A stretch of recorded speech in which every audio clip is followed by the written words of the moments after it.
उमालो पानी परेर यस्तो भइरहेछ हैन यहाँ ओ बुढी बुढी बुढी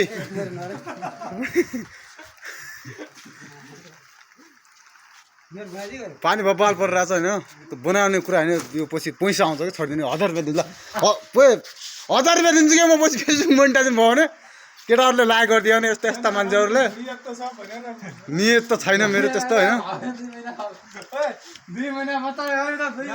ल मिस्त्री आयो रातछन्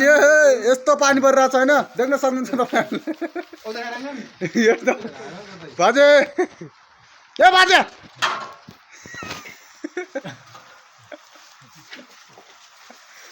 उमालो चल्लो कता गला बल्लो म यार 2 गटा आउने झन् बर्बाद हुन्छ हैन पानी परिरहेछ गाइस गर्न यस्तै छ 2-4 दिन भयो लगातार पानी परिरहेछ बबाल